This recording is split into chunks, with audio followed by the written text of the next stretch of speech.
আসসালামু আলাইকুম, জানিয়ে দিচ্ছি শিরোনামগুলো পরে বিস্তারিত।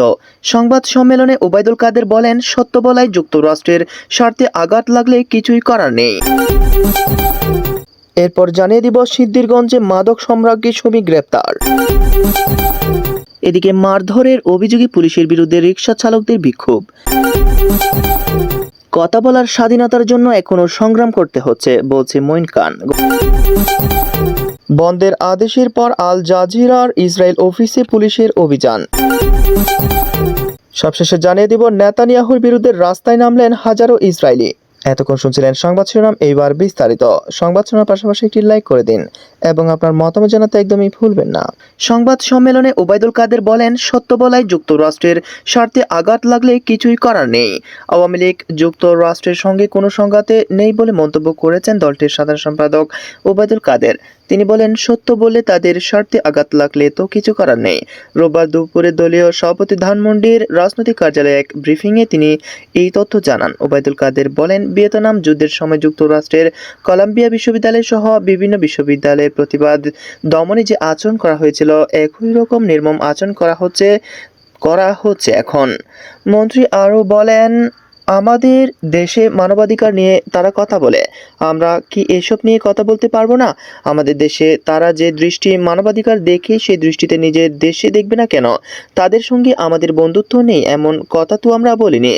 আওয়ামী লীগের এই শীর্ষ নেতা বলেন, স্থানীয় সরকার নির্বাচনে মন্ত্রী এমপির স্বজনদের বিরত রাখা আওয়ামী লীগের নীতিগত সিদ্ধান্ত, এখানে আইনগত কোনো বিষয় নেই। নির্বাচনী প্রতীক বরাদ্দের বিষয়ে সেতুমন্ত্রী বলেন, প্রতীক ছাড়া নির্বাচন করলে নির্বাচনটি আরও বেশি অংশগ্রহণমূলক ও প্রতিদ্বন্দ্বিপূর্ণ হবে। এই ভাবনা থেকে আওয়ামী লীগ স্থানীয় সরকার নির্বাচনী প্রতীক বরাদ্দ স্থগিত করেছেন। এর মানে এই নয় যে অন্য দলগুলো নির্বাচনী প্রতীক বরাদ্দ করতে পারবে না। এ সময় ছিলেন আওয়ামী লীগের সাংগঠনিক সম্পাদক আবু সাইদ সহ আরও প্রমুখ। সিদ্ধিরগঞ্জে মাদক সম্রাজ্ঞী সুমি গ্রেপ্তার। নারায়ণগঞ্জের সিদ্ধিরগঞ্জে 32 পিচ ইয়াবা ট্যাবলেট ও মাদক কারবারি নগদ 5,180 টাকা সহ চিহ্নিত মাদক সম্রাজ্ঞী সুমিকে গ্রেপ্তার করেছে র্যাব 11। গ্রেপ্তারকৃত মাদক সম্রাজ্ঞী সুমি সিদ্ধিরগঞ্জ নাসিক 1 নম্বর ওয়ার্ডের মিজি পূর্বপাড়া পাগলাপাড়া এলাকার একাধিক মামলার আসামি মাদক ব্যবসায়ী চাঁদ মিয়া উর্ফে চান্দুর স্ত্রী। রোববার দুপুরে র্যাব 11 মাদক আইনে মামলা রুজু করে সিদ্ধিরগঞ্জ থানা আসামিকে হস্তান্তর করলে গ্রেপ্তারের বিষয়টি জানা গেছে সিদ্ধিরগঞ্জ নাসিক 1 নম্বর ওয়ার্ডের মিজি পূর্বপাড়া পাগলাবাড়ি এলাকার দীর্ঘদিন ধরে সুমি ও তার স্বামী চাঁদ মিয়া উর্ফে চান্দু নিজ বাড়িতেই মাদকের রমরমা কারবার করে আসছিল। গোপনে সংবাদের ভিত্তিতে শনিবার বিকেল র্যাব 11 এর সদস্য সঙ্গীয় ফোর্স সহ মাদকের অভিযান পরিচালনা করে। অভিযানে ওই ইয়াবা ও মাদক বিক্রির টাকা সহ সুমিকে গ্রেপ্তার করায়। পরে তার বিরুদ্ধে মাদক আইনে মামলা রুজু করে সিদ্ধিরগঞ্জ থানা স্থানান্তর করে র্যাব। এর আগে 22 মার্চ চিহ্নিত মাদক সম্রাজ্ঞী সুমির নিজ বাড়ি থেকে 70 পুরিয়া হেরোইন সহ পুলিশের সোর্স পরিচয় দানকারী আল আমিনকে গ্রেপ্তার করে সিদ্ধিরগঞ্জ থানা পুলিশ। বর্তমানে আল আমিন জেল হাজতে রয়েছেন।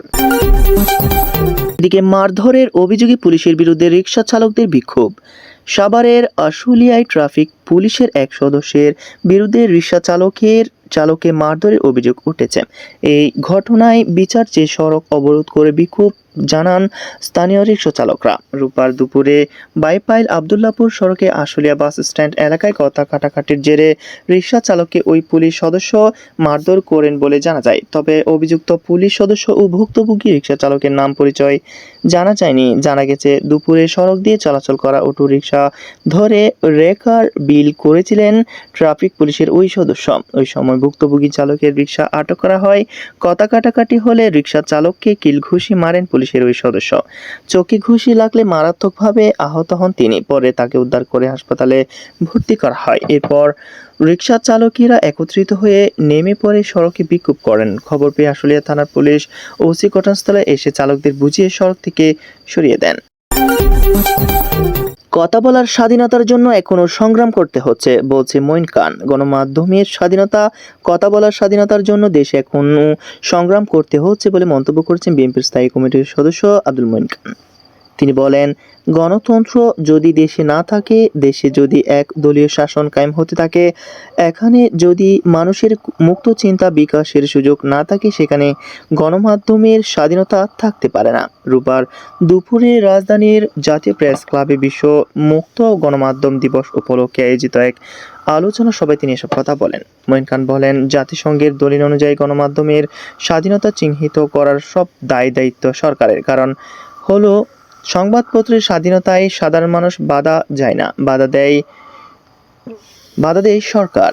গণমাধ্যমের স্বাধীনতায় সরকার বাধা সৃষ্টি করছে অভিযোগ করে বিএনপির এই নেতা বলেন, আজকে নতুন করে ভাবতে হবে যে দেশ বাংলাদেশ আদর্শের উপর ভিত্তি করে সৃষ্টি হয়েছিল। সেই গণতন্ত্র রক্ষার মূল কবচ হচ্ছে মুক্ত গণমাধ্যম। বন্ধের আদেশের পর আল জাজিরার ইসরায়েল অফিসে পুলিশের অভিযান। ইসরায়েল আল জাজিরা কার্যক্রম বন্ধের নির্দেশ দেওয়ার পর জেরুজালেম অফিসে অভিযান চালিয়েছে পুলিশ। জেরুজালেমের একটি হোটেল কক্ষ কার্যালয় হিসেবে ব্যবহার করত কাতার ভিত্তিক সংবাদ মাধ্যমটি। রোববার এক ইসরায়েলি কর্মকর্তা ও আল জাজিরা সূত্র রয়টার্সকে এই তথ্য জানিয়েছে। অনলাইনে প্রচারিত ভিডিওতে দেখা গেছে সাদা পোশাকের অফিসাররা একটি হোটেল রুমে ক্যামেরা সরঞ্জাম ভেঙে ফেলছেন। হোটেলটি পূর্ব জেরুজালেমে অবস্থিত ছিল বলে জানান আল জাজিরা সূত্র জানিয়েছে। যতদিন গাজায় যুদ্ধ চলতে থাকবে ততদিন আল জাজিরা বন্ধের নির্দেশ দিয়েছে ইসরায়েলি প্রধানমন্ত্রী বেনিয়ামিন নেতানিয়াহুর মন্ত্রিসভা। সংবাদ মাধ্যমটিকে জাতীয় নিরাপত্তার জন্য হুমকি হিসেবে বিবেচনা করছে নেতানিয়াহু সরকার। আল জাজিরা এই পদক্ষেপটিকে অপরাধমূলক পদক্ষেপ বলে অভিহিত করেছে। পাশাপাশি সংবাদ মাধ্যমটি ইসরায়েলি নিরাপত্তার জন্য ঝুঁকি এমন দাবি হাস্যকর মিথ্যা বলেও মন্তব্য করছে। কার্যক্রম বন্ধ করায় সাংবাদিকের উপর জীবন ও ঝুঁকির মধ্যে পড়েছে। গাজায় ইসরায়েলি সামরিক অভিযানের সমালোচনার পাশাপাশি যুদ্ধের সময় 24 ঘন্টায় সংবাদ পরিবেশন করে আসছিল আল জাজিরা।